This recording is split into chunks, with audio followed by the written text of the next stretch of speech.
നമസ്കാരം. ഏതൊരു മനുഷ്യനും തൻ്റെ ഉള്ളിൻ്റെ ഉള്ളിൽ ആഗ്രഹിക്കുന്ന ഒരു കാര്യം സമാധാനപരമായും സന്തോഷത്തോടെയും ജീവിക്കുക എന്നതാണ്. ശരിക്കു പറഞ്ഞാൽ മൃഗങ്ങളിൽ നിന്നും നമ്മൾ വ്യത്യസ്തരായിരിക്കുന്നത് നമ്മുടെ ധാരണാശക്തി അഥവാ കോഗ്നിറ്റീവ് എബിലിറ്റി കാരണമാണ്. സ്വന്തം ചിന്തകളും വികാരങ്ങളും അസ്തിത്വവും തിരിച്ചറിയാനുള്ള അവബോധം മനുഷ്യനുണ്ട്. ഈ ധാരണാശക്തി കൃത്യമായി ഉപയോഗിച്ചാൽ ഭൗതിക ജീവിതത്തിൽ നേട്ടങ്ങൾ കൈവരിക്കുന്നതോടൊപ്പം തന്നെ ആത്മീയ തലത്തിൽ മുന്നേറുവാനും മനുഷ്യന് സാധിക്കും. ആത്മീയമായ അന്വേഷണമാണ് ഒരു വ്യക്തിയെ സാധാരണ ആളുകളിൽ നിന്നും വ്യത്യസ്തനാക്കുന്നതും ഉയർന്ന തലത്തിൽ ചിന്തിക്കാനും പ്രവർത്തിക്കാനും പ്രേരിപ്പിക്കുന്നതും. ആത്മീയതയുടെ സൂക്ഷ്മമായ ലക്ഷ്യം എന്താണ് എന്ന് ചോദിച്ചാൽ സത്യം അറിയുക, സ്വയം തിരിച്ചറിയുക, ആത്മാവിനെ അറിയുക, തൻ്റെ അസ്തിത്വത്തെ തിരിച്ചറിയുക, ഇതൊക്കെയാണ്. ആ തിരിച്ചറിവിലൂടെയാണ് യഥാർത്ഥ സമാധാനവും നിർവൃതിയും ആനന്ദവും നമ്മുടെ അനുഭവത്തിലേക്ക് കടന്നു വരുന്നത്. ഇതിലേക്കുള്ള മാർഗം പല സംസ്കാരങ്ങളും മതഗ്രന്ഥങ്ങളും നമുക്ക് കാണിച്ചു തരുന്നുണ്ടെങ്കിലും ഇവയെല്ലാം സാഗരം പോലെ പരന്നു കിടക്കുന്നത് കാരണം ഏത് ദിശയിലേക്ക് നീന്തണം എന്നറിയാതെ നമ്മൾ വിഷമിച്ചു പോകുന്നു. അങ്ങനെയിരിക്കുമ്പോഴാണ് നമ്മുടെ മുമ്പിലേക്ക് പല ഋഷിവര്യന്മാരും ഗുരുക്കന്മാരും കടന്നു വരുന്നത്. അവർ കാണിച്ചു തരുന്ന ജ്ഞാനമാർഗത്തിലൂടെ നീന്തി തുടങ്ങിയാൽ ലക്ഷ്യസ്ഥാനത്തേക്കെത്താൻ നമുക്ക് വലുതായി പ്രയാസപ്പെടേണ്ടി വരില്ല. സത്യത്തെ തിരിച്ചറിയുവാനും ജ്ഞാനമാർഗത്തിലൂടെ സഞ്ചരിക്കുവാനും തൽപരരായിട്ടുള്ളവർക്ക് വേണ്ടിയാകണം ഈ ഭൂമിയിൽ ശ്രീ രമണ മഹർഷി അവതരിച്ചത്.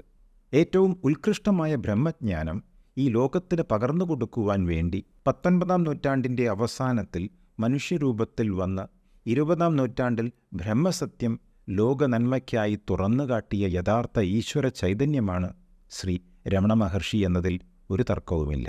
മഹർഷി പകർന്നു തന്ന ജ്ഞാനമാർഗത്തിലൂടെ സഞ്ചരിക്കുന്നവർക്ക് ലഭിക്കുന്ന സമ്മാനം നമുക്ക് വിലമതിക്കാൻ കഴിയാത്തതും ഉപനിഷത്തുകൾ സൂചിപ്പിക്കുന്നതുമായ ആത്മസാക്ഷാത്കാരവും ഈശ്വര സാക്ഷാത്കാരവുമാണ്.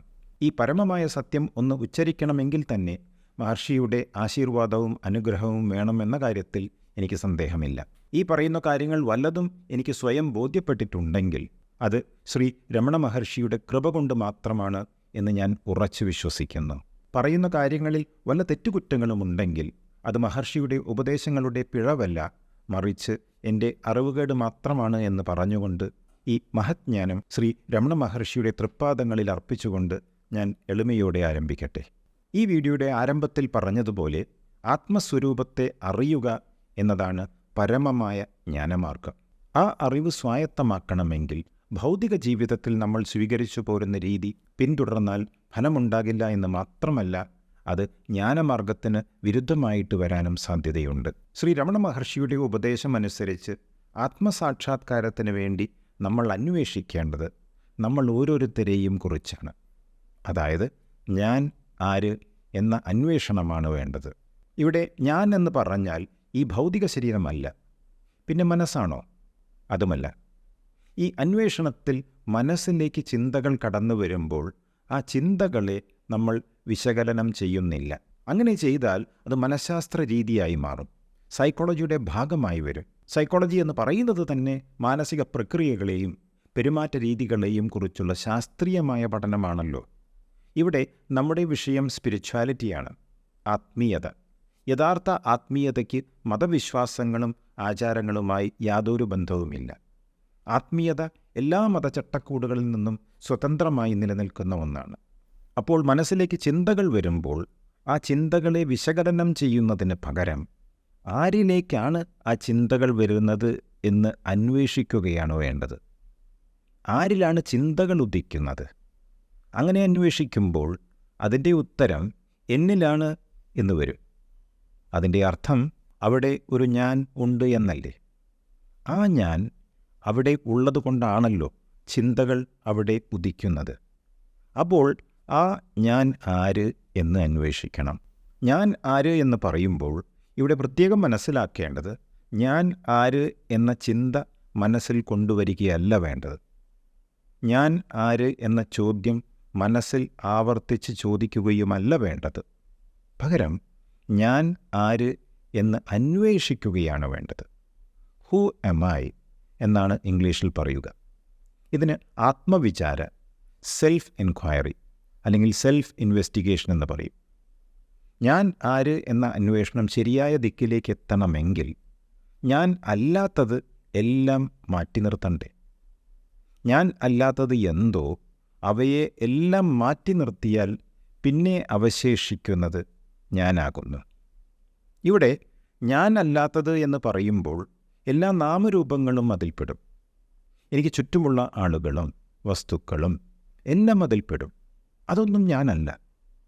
എൻ്റെ പേരും സമൂഹത്തിൽ എനിക്കുള്ള നിലയും വിലയും ഒന്നും ഞാനല്ല. എൻ്റെ ശരീരവും രൂപമാണ്. അതുകൊണ്ട് തന്നെ എൻ്റെ ശരീരം ഞാനല്ല. എൻ്റെ ശരീരം എന്ന് പറയുമ്പോൾ തന്നെ ഞാനും ശരീരവും രണ്ടും രണ്ടാണ് എന്ന അർത്ഥം വന്നില്ലേ? ഞാൻ ശരീരമല്ല. ഇവിടെ ഞാനല്ലാത്തത് എന്തും നാമരൂപങ്ങളാണ് എന്ന് പറഞ്ഞുവല്ലോ. രൂപം എന്നാൽ എന്താണ്? എന്നിൽ നിന്നും വേർതിരിച്ച് പറയാൻ കഴിയുന്നതെല്ലാം രൂപങ്ങളാണ്. അപ്പോൾ എൻ്റെ ശരീരം മാത്രമല്ല, എൻ്റെ മനസ്സും അതിൽപ്പെടും. എൻ്റെ മനസ്സ് എന്ന് പറയുമ്പോൾ തന്നെ ഞാനും മനസ്സും വെവ്വേറെയാണ് എന്ന അർത്ഥം വന്നില്ലേ? അങ്ങനെ വരുമ്പോൾ എൻ്റെ ചിന്തകളും വികാരങ്ങളും എല്ലാം രൂപങ്ങളാണ്. അതുകൊണ്ട് അതൊന്നും ഞാനല്ല. ഞാൻ ആര് എന്ന അന്വേഷണം ആരംഭിക്കുമ്പോൾ ഈ പറഞ്ഞതെല്ലാം ആണ് ഞാൻ എന്ന തോന്നൽ ബോധത്തിലുദിച്ചാൽ അവയെല്ലാം നിഷേധിക്കണം. ഇതൊന്നും ഞാനല്ല, ഇതൊന്നും ഞാനല്ല എന്ന അറിവോടെ. ഉപനിഷത്തിൽ നേതി നേതി എന്ന് പറഞ്ഞത് ഈ പ്രക്രിയയ്ക്കാണ്. നേതി നേതി എന്ന് വെച്ചാൽ നോട്ട് ദിസ് എന്നാണ് അർത്ഥം. ഞാൻ അല്ലാത്ത മറ്റെല്ലാം നിരസിക്കുന്ന വിശകലന പ്രക്രിയയാണ് നേതി നേതി. ഞാൻ അല്ലാത്ത പലതും ഞാൻ ആണ് എന്ന സംശയം മനസ്സിലുദിച്ചാൽ നേതി നേതി, അതായത് ദിസ് ഇസ് നോട്ട് ഇറ്റ്, ഇതല്ല എന്ന് പറഞ്ഞ് അന്വേഷണം തുടർന്നുകൊണ്ടേയിരിക്കണം. പോലീസുകാർ സത്യം കണ്ടെത്താനുള്ള അന്വേഷണത്തിൽ ചിലപ്പോൾ പല തെറ്റായ ദിക്കിലേക്കും എത്തിപ്പെടാറുണ്ട്. പോയ വഴി ശരിയല്ല എന്ന് അവർക്ക് മനസ്സിലാകുമ്പോൾ ആ വഴി ഉപേക്ഷിച്ച് വീണ്ടും സത്യം കണ്ടെത്താനുള്ള അന്വേഷണം അവർ പുനരാരംഭിക്കുകയാണ് ചെയ്യുന്നത്. അതുപോലെ തന്നെ ഇവിടെയും. അപ്പോൾ ഈ അന്വേഷണത്തിൽ ഞാൻ ശരീരമാണ് എന്ന ബോധമുദിച്ചാൽ നേതി നേതി എന്ന അറിവിൻ്റെ വെളിച്ചത്തോടെ അതിനെ നിഷേധിക്കണം. അപ്പോൾ ഈ ശരീരമല്ലാത്ത ഒരു ഞാൻ ഉണ്ട് എന്ന സത്യം തെളിഞ്ഞു വരും. അവിടേക്ക് വിടണം ഞാൻ ആര് എന്ന അന്വേഷണം. അങ്ങനെ അന്വേഷണം മുമ്പോട്ട് പോകുമ്പോൾ ഞാൻ മനസ്സാണ് എന്ന തോന്നൽ ഉദിച്ചാൽ നേതി നേതി എന്ന അറിവോടെ അതിനെയും തള്ളിക്കളയണം. ഇപ്രകാരം ഞാൻ ആര് എന്ന അന്വേഷണമായിട്ടാണ് നമ്മൾ മുമ്പോട്ട് പോകേണ്ടത്. രമണ മഹർഷി പറയുന്നു, ഇത് ഞാനല്ല, അത് ഞാനല്ല എന്ന് നിഷേധിച്ച് ഒടുവിൽ തള്ളുവാൻ തരമില്ലാതെ തനിയെ ശേഷിക്കുന്ന അറിവാകുന്നു ഞാൻ. നാമരൂപങ്ങൾക്ക് അതീതമാണ് ആ സത്യം. അത് നിർവചിക്കാനാവില്ല. നമുക്ക് സ്വല്പനേരം ഇരുന്നു കൊണ്ട് ഞാൻ ആര് എന്ന ആത്മവിചാര ധ്യാനം അഥവാ സെൽഫ് റിയലൈസേഷൻ മെഡിറ്റേഷൻ ഒരു അന്വേഷണ സ്വഭാവത്തിലൂടെ ചെയ്തു നോക്കാം. അതിപവിത്രമായ ഈ ധ്യാനം വളരെ വിനയത്തോടെയും ആത്മസ്നേഹത്തോടെയും അർപ്പണബോധത്തോടെയും ഗുരുഭക്തിയോടെയും വേണം ചെയ്യാൻ എന്ന് പ്രത്യേകം ഓർമ്മിപ്പിക്കട്ടെ. താങ്കൾക്ക് ഇനി കണ്ണുകൾ അടച്ചു വയ്ക്കാം. Gently close your eyes. ആദ്യം താങ്കൾക്ക് ഏതെങ്കിലും ഒരു ചിന്ത മനസ്സിലേക്ക് കൊണ്ടുവരാവുന്നതാണ്. ചെയ്തു തീർക്കാൻ ബാക്കി വച്ച വല്ല കാര്യങ്ങളോ, ചെയ്ത കാര്യത്തിൽ പറ്റിയ അബദ്ധങ്ങളോ, താങ്കൾക്ക് ചെറിയ തോതിൽ വിഷമമുണ്ടാക്കിയ ഒരു അനുഭവമോ, അല്ലെങ്കിൽ മറ്റേതെങ്കിലും വിഷയം മനസ്സിലേക്ക് കൊണ്ടുവരാവുന്നതാണ്. ചിന്ത ഏതു തന്നെയായാലും ശരി, ആരിലാണ് ഈ ചിന്ത ഉദിക്കുന്നത് അല്ലെങ്കിൽ ഉദിച്ചത് എന്ന് അന്വേഷിക്കുക.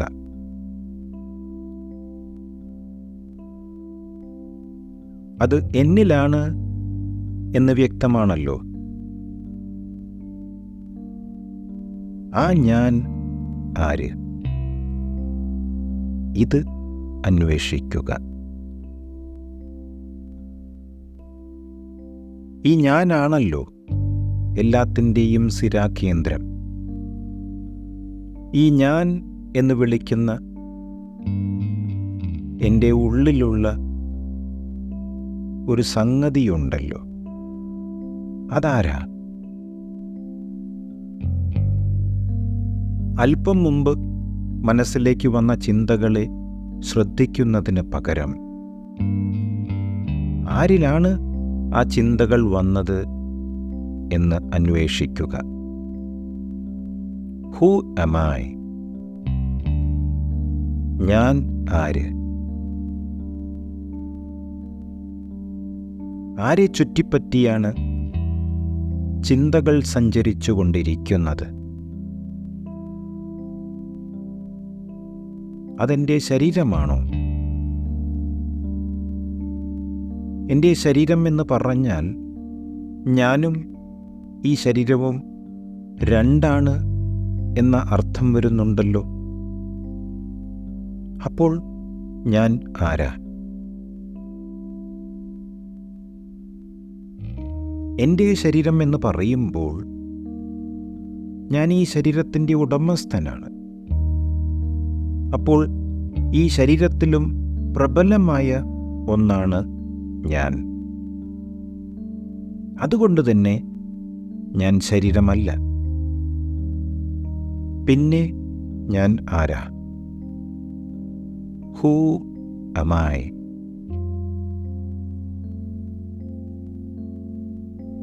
എൻ്റെ മനസ്സാണോ? എൻ്റെ മനസ്സ് എന്ന് പറയുന്നത് കൊണ്ട് തന്നെ ഞാനും മനസ്സും രണ്ടും രണ്ടാണ് എന്ന് സ്പഷ്ടമാണ്. എൻ്റെ മനസ്സ് എന്ന് പറയുമ്പോൾ ഞാൻ ഈ മനസ്സിൻ്റെ ഉടമസ്ഥനാണ് എന്ന് അർത്ഥം വരുന്നു. എൻ്റെ മനസ്സ് എൻ്റെ അധീനതയിലാണ്. ഞാൻ മനസ്സല്ല, ചിന്തകളല്ല. അപ്പോൾ ഞാൻ ആരാ? Who am I?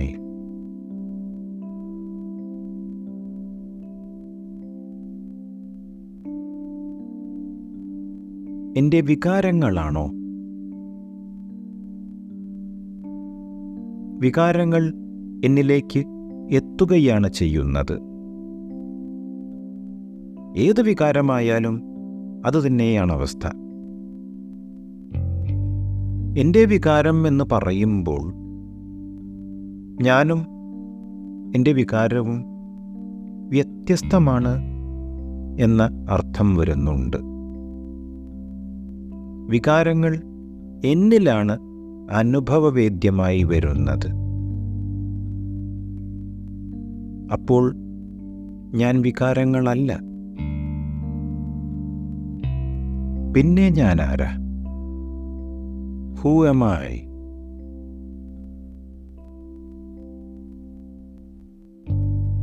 എല്ലാം നാമരൂപങ്ങൾ മാത്രമാണ്. Names and forms. നാമരൂപങ്ങൾ എന്നിൽ നിന്നും വേറിട്ട് നിൽക്കുന്നവയാണ്. അവയൊന്നും ഞാനല്ല. ഞാനല്ലാത്ത സകലതിനെയും വെടിഞ്ഞ് ഓരോന്നിനെയും ഉപേക്ഷിച്ച് യഥാർത്ഥ ഞാൻ ആര് എന്ന അന്വേഷണം പുനരാരംഭിക്കുക.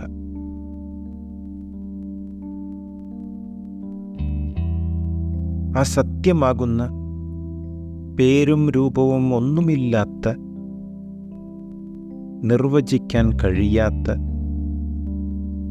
നിർവചനങ്ങൾ വേണ്ടാത്ത പരമജ്ഞാനത്തിൻ്റെ ഉറവിടമായ, എല്ലാ വേളകളിലും സ്ഫുരിക്കുന്ന, എല്ലാം എല്ലാമായ, എന്നാൽ ശൂന്യമായ ആത്മബോധം.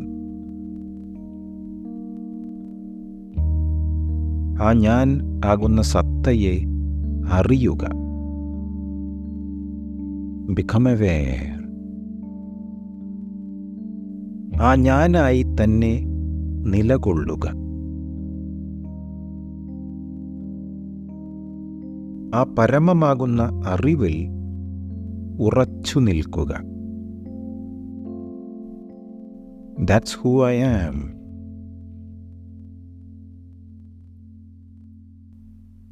അതാണ് യഥാർത്ഥ ഞാൻ.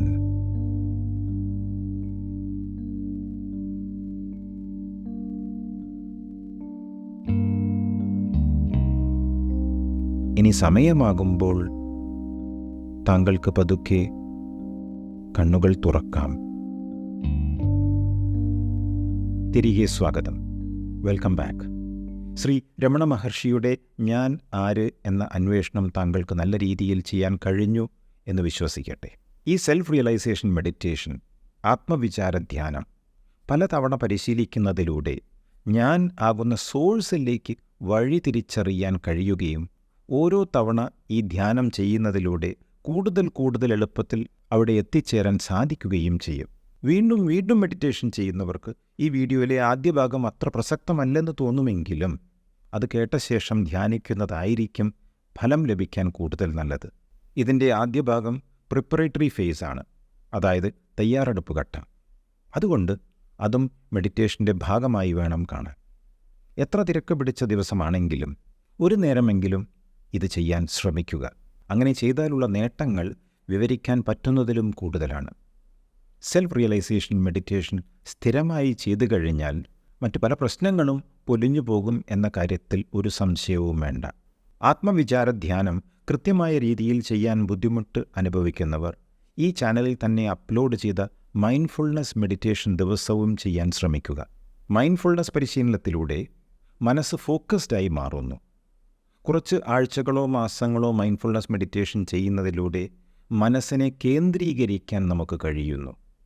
അങ്ങനെ സൂക്ഷ്മമായി കേന്ദ്രീകരിക്കാൻ കഴിവുള്ള മനസ്സാണ് ആത്മവിചാരത്തിന് വേണ്ടത്. കുറച്ചു കാലം സ്ഥിരമായി സെൽഫ് റിയലൈസേഷൻ മെഡിറ്റേഷൻ ചെയ്താൽ പിന്നെ ഇതിലുള്ള ഗൈഡഡ് വോയിസിൻ്റെ സഹായം കൂടാതെ തന്നെ താങ്കൾക്ക് സെൽഫ് എൻക്വയറി അഥവാ ആത്മവിചാരം ചെയ്യാൻ കഴിയും. എത്രയും പെട്ടെന്ന് അങ്ങനെയൊരവസ്ഥയിലേക്ക് എത്താനാണ് നമ്മൾ ഓരോരുത്തരും ശ്രമിക്കേണ്ടത്. അവിടെ എത്തിക്കഴിഞ്ഞാൽ പിന്നീട് ഒരു ദിവസം പലതവണ കണ്ണടച്ചും കണ്ണുകൾ തുറന്നും മാറി മാറി ആത്മവിചാരം ചെയ്യുക. പിന്നീട് ഞാൻ എന്ന ആത്മബോധത്തിൽ നിന്നുകൊണ്ട് ജീവിതയാത്രയുടെ സുഖം നമുക്ക് ഓരോരുത്തർക്കും അനുഭവിക്കാൻ കഴിയും. ഈ വീഡിയോയിൽ പറഞ്ഞ ഏതെങ്കിലും വിഷയത്തിൽ വല്ല സംശയവും ഉണ്ടെങ്കിൽ കമൻറ്റിൽ എഴുതി ചോദിക്കുക. ആകുന്ന രീതിയിൽ മറുപടി തരാൻ ശ്രമിക്കാം. ഈ ടോപ്പിക്കുമായി ബന്ധപ്പെട്ട് കൂടുതൽ വീഡിയോകൾ വേണമെന്നുണ്ടെങ്കിൽ അതും കമൻറ്റിൽ എഴുതാൻ മറക്കാതിരിക്കുക. ഇത്രയും നേരം വീഡിയോ കണ്ടിരുന്നതിനും മെഡിറ്റേഷനിൽ ഭാഗപാത്രമായതിനും ഹൃദയത്തിൻ്റെ ഭാഷയിൽ താങ്കളോട് നന്ദി പറയുന്നു. വീണ്ടും നമുക്ക് കാണാം മറ്റൊരു വീഡിയോയിൽ അധികം താമസിയാതെ തന്നെ. നന്ദി, നമസ്കാരം.